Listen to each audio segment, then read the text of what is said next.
এসেছি আমার ভালো লাগার জায়গা থেকে, আর পাশাপাশি হচ্ছে যে আমাদের যারা স্টুডেন্ট আছে তাদেরকে যদি কোনোভাবে হেল্প করা যায়, একদমই আমি সেই জায়গা থেকে এসেছি। আর দেয়ালগুলোর অবস্থা আগে যেই জরাজীর্ণ বা যেই একটা অবস্থার মধ্যে ছিল, এখন সুন্দর করে সবাই খুব রং দিয়ে সাজিয়ে যেভাবে সুন্দর করে তুলেছে, এটা দেখতে খুব ভালো লাগছে।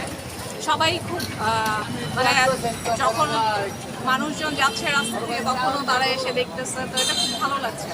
বাংলা প্রবাদ একটা আছে, আগে দর্শনদারি তারপর হচ্ছে গুণ বিচারে। তো আমরা যদি আমাদের বাংলাকে সুন্দরী না করতে পারি তাহলে আমাদের গুণের কিন্তু বিচার হবে না।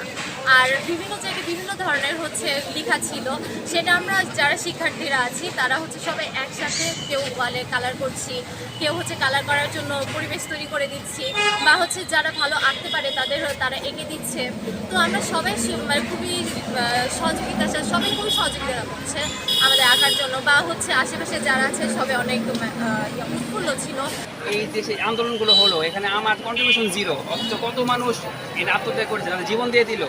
এখন আর আমার যে কিছু করা দরকার দেশের জন্য, আমি তো দেশে নুন খাচ্ছি, তার তো আমার প্রতিবেদন দেওয়া দরকার। সেই তাগিদে আমি এসেছি এখানে, যে আমি যেন আমার পরের প্রজন্মকে কিছুটা হলেও শিক্ষা দিয়ে যেতে পারি। কিভাবে কি হবে, আমাদের ব্রাশ নেই, আমাদের রং নেই, আমাদের তুলি নেই, দেখতেছি হুট করে কে কিভাবে যেন চলে আসতেছে। অমুক জায়গা থেকে একটা আপু বলতেছে, যে আপুকে আমরা চিনিও না, তিনি বলছেন যে হচ্ছে আমি তোমাদেরকে রং দিতে চাই। আচ্ছা ঠিক আছে, উনি আমাদের সাথে যোগাযোগ করে আসছেন। আরেকজন বলতেছে আমি তোমাদেরকে ব্রাশ দিতে চাই।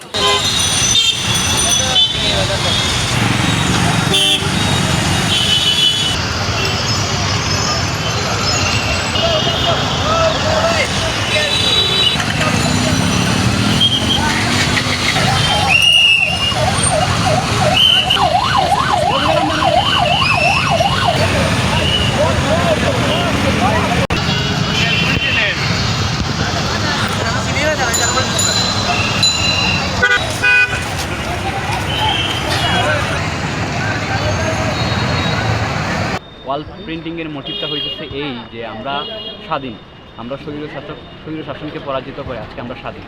যেহেতু আমরা স্বাধীন, তাই আমাদের মনের যে বার্তা বা স্বাধীনতার যে বার্তা, এইগুলো ছুঁয়ে যাবে আমাদের ওয়ালের মাধ্যমে, এবং আমাদের মনের সব কথা প্রকাশ পাবে ওয়ালের মাধ্যমে। এই লক্ষ্য সামনে রেখে, এবং আমরা যে স্বাধীন দেশ, স্বাধীন দেশের মানুষ হিসাবে আমাদের দায়িত্বের দিক থেকে আমরা এই কাজটি করছি। প্রথমত আমরা জেলা শিল্পকলা একাডেমি পরিষ্কার করলাম, তারপর পৌরসভাতে গেলাম। তো এরই ধারাবাহিকতায় মানুষের মানে প্রতিবাদের ভাষা বিভিন্ন রকম হতে পারে, ঠিক আছে।